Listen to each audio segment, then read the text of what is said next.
Welcome to our deep dive, everyone.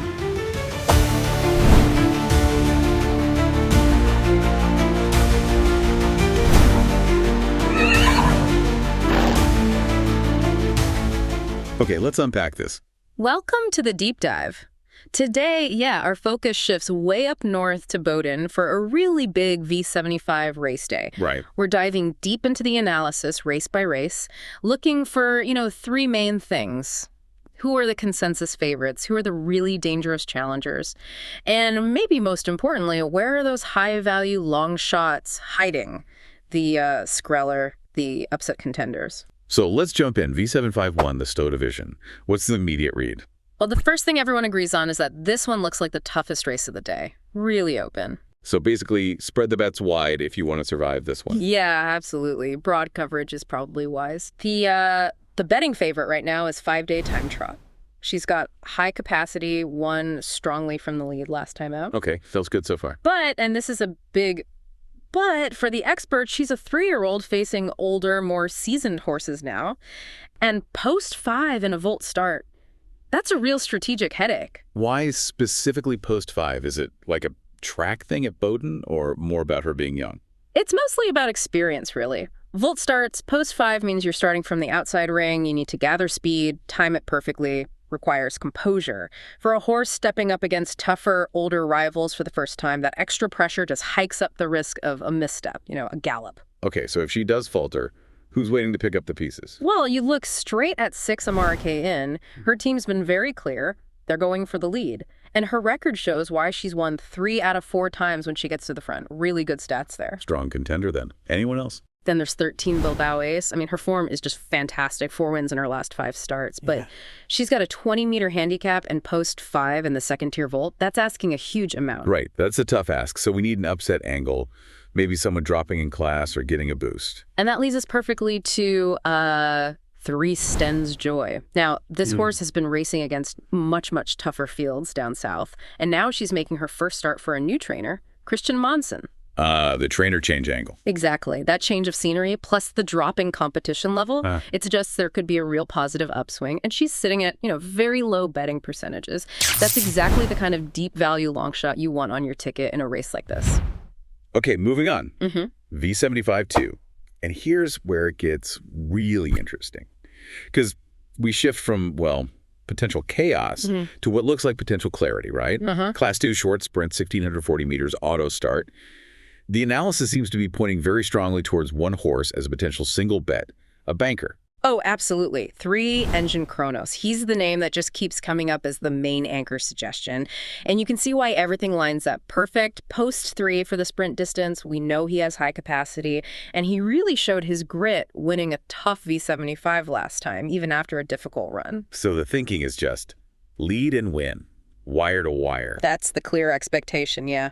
Get to the front, stay there. But hang on, a short sprint almost guarantees a fight for that lead, doesn't it? What about 4 Izzy Zet? Especially with those big gear changes they're making. You're right to bring him up. He's definitely a threat. 4 Izzy Zet is very quick out of the gate. And those equipment changes are significant first-time racing barefoot all around. Plus the American bike, that's all about speed. So he could force Engine Chronos into a really hot pace. He certainly could. While Engine Chronos is probably the classier horse overall, Izzy Zet could absolutely force a pace that's, much faster than ideal for the favorite. And if that happens, if they burn each other out up front, who cleans up? Then the race just opens right up for the closer, so you're looking at 9. The little plug he actually won last time precisely because the early pace was fast. And you also have to mention 11 Done Deal. The win machine. Yeah. 6 wins this year. Yeah, a real Sister Meskin. But post 11 over 1,640 meters, that's usually game over. It would take a truly massive performance to win from out there. Any value plays from maybe a local angle here? Keep an eye on 8 Gratisfaction. Roger Nilsson trains him, and Nilsson is known for having his horses absolutely spot on for these big home track meetings. So despite the bad draw, post 8, there's a strong whisper that this horse is ready to run a huge race. All right, seamlessly into V75-3, the silver division. And this one feels like the Wagerston show, doesn't it? His stable has posts 2, 3, 4, and 11. It's like he's racing against himself. It's a really fascinating tactical situation. The betting favorite is 2 Zaxton. He's got that sharp early speed, showed a great finish last time, but the analysts are really split on him. How's that? A lot of them think he's significantly overbet at his current price, and there's a feeling he might actually be better suited to shorter distances than this 140 meters, so maybe not great value. Okay, so if the experts are a bit skeptical about the favorite, who are they leaning towards? The horse that's really battle-hardened in this division? That would definitely be 3 Night Art. He's been competing consistently in the silver division all summer, really toughened up, and he's shown fantastic closing speed, even when he got boxed in previously, just very reliable at this level. So, yeah, he's the preferred choice for many experts, even though he's just behind Zaxton in the betting. Now, what about the stable signal? Daniel Veyerston himself jumps in the bike behind 4 Make or Break Zaz. What do we make of that, especially since this horse can be a bit unreliable? Yeah, that's the real chess move here, isn't it? That inconsistency makes Make or Break Zaz interesting from a value perspective right away. And Daniel driving him personally, that's a huge signal from the stable. Suggesting they think they've got him figured out for this race. Yeah, exactly. It suggests they believe they've managed whatever temperament issues he has, or maybe found the key for this specific race. It implies the stable thinks that high potential is finally ready to show up. Big watch. And we can't ignore the home track factor either. Absolutely not. 7 King of Jazz, trained locally by Sandra Erickson. He gets the home track advantage, plus some key gear changes, barefoot all-around American bike. He's a very solid contender to potentially spoil the Wagerston party. V75-4, class the third now. And wow, okay, a massive favorite here. 4 Flash Express, half-brother to Phantom Express, looks smooth, expected to go for the lead. But 57%, that's huge. It's enormous. And look, Flash Express is clearly the class act here, no doubt. But at that percentage, strategically, you almost have to look for value elsewhere, right? Makes sense. Who offers that value? You must include 3 Hode Woman. His trainer thinks the world of him. He's actually undefeated when he manages to stay trotting cleanly. And crucially, he's got a great attitude, doesn't seem to mind where he races. Tough horse. And the betting difference. He's sitting around 10%, maybe a bit less, compared to 57%. That's a massive value gap right there. Okay, so the huge favorite, the big value play. Anyone else developing nicely in this class? Yeah, keep an eye on 7 Peak Obu. He's a promising 3-year-old, shown really good strength already. Often in his early starts, he's had to do the grov job, the hard work, leading or pressing hard. If you can just get a slightly easier trip this time, he could be very dangerous. Quick thought on the horse on the rail. 1, going fine. Only around 5%. Yeah, he's interesting. He's naturally quick from the gate. That inside draw helps. And he has won from the lead before. So if he does manage to hold the front, he dictates the pace and could potentially stick around a lot longer than that 5% suggests. Could definitely affect how the race unfolds. On to V75-5, Class 1. And this feels like we're back to a really wide-open contest, maybe the most open since the first race. And that local trainer factor, Roger Nilsson, comes right back into focus. It really does. First place you look is Nilsson's entry, 1 Filling Fuel. He was sitting with loads of energy saved last time, looked super sharp, and his record from the lead is perfect. 3 for 3. If Magnus Juice can hold that rail position from the start, he's a huge, huge player. Okay, so that's the inside advantage.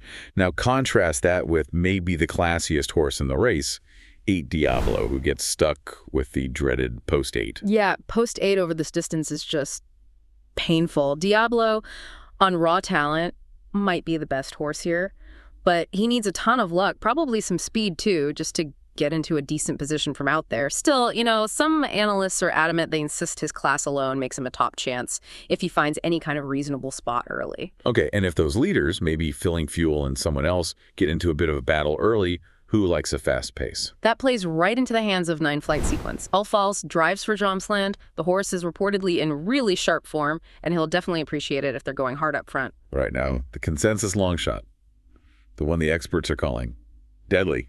Yeah, that's 12 Freeloader. Currently at a staggering, 2% in the betting? 2%. Right. But the experts are almost unanimous on this. His recent form is way, way better than the results on paper suggest. He apparently has really high capacity. Yeah, and if there's an overpace, if those leaders cook it early, Freeloader is absolutely lives Farlig deadly with just a little bit of racing luck in the stretch. A must include if you're playing rider tickets. V75-6, the Scandal plays Min. Okay, the Marathon Challenge, 2,640 meters, volt start. makes that 40-meter handicap feel almost impossible, right? Yeah, the consensus is pretty clear. The horses starting 40 meters behind, 14 and 15, they're basically facing an insurmountable task. So the real focus is on those starting on the front 2 tiers. And the main debate seems to be? It boils down to the proven winner versus the risky talent. You've got 8 Viking Lanes. He's won V75 races here in Boden before. He's in great form. Solid choice. Then you have 6 Infinity of Joy. Huge capacity, probably higher than Viking Lanes, but he's notoriously unstable in bolt starts. Big gallop risk. But hold on. Despite that risk, there seems to be a strong expert lean towards 6 Infinity of Joy. Why gamble on that instability? It's a bit on the upside, on the raw talent, and maybe on the driver's intent. The thinking is if, and it's a significant if Infinity of Joy gets away cleanly from the start, the plan will be to push aggressively for the lead. And when this horse is dictating things from a front, he is incredibly tough to pass. So for many analysts, the potential reward outweighs the obvious risk. Okay, high risk, high reward. Who offers more solid, maybe lower risk backup options in this long race? Well, 5 Global Dandy is interesting. Recent winner, gets some gear changes. Magnus Jews drives, that's a plus. Also, 11 Coinmaster, he probably needed that last race after a break, gets him sharper. He continues racing fully barefoot, so you'd expect significant improvement, especially over this longer distance. And don't completely ignore 1 Felix SH, the Finnish visitor with the good inside post, could get a nice trip. Right, final race then. V75-7, the bronze division. And the final act features a star who's described as a total paradox. That's too Frico, yeah. The clear favorite, but he's a head-scratcher. He has incredibly high capacity, top-level talent. But mentally, he can be really inconsistent, temperamental. What's the key indicator then? You have to look at his last race. He galloped, lost ground, and still finished his last 1,200 meters in blistering 1.4. That's just, wow. And the fact they're putting him back to racing barefoot all around, that's a massive signal. It says the team believes he's physically absolutely top-notch if he keeps his head in the game. So massive upside, but you need a safety net. Who are the top challengers to include? Definitely 5 Barolo Gene. Another Roger Nilsson horse, remember the home track angle? He's apparently been racing with saved energy against really tough company recently. Nilsson rates him very highly for this specific race. And you have to respect One Gorn Berde. He's the quickest horse from the rail, almost certain to be the early leader. That's a huge tactical advantage. And if things get messy up front, who benefits from chaos? Look to the back row. 10 Neymar Boko. They need the leaders to soften each other up with a fast pace. Neymar Boko especially is interesting, strong finish, good capacity, and only around 5% betting. Nice value there. Okay, so we've gone through all 7 races. Which leads to our final thought. Maybe something provocative to chew on. Okay. Pay very close attention to those late betting percentage shifts, especially on the locally trained horses right before the races go off. That late money, that's often the smart money, sniffing out the horse that's truly primed to outperform its odds, maybe far from the main spotlight, that could be the key.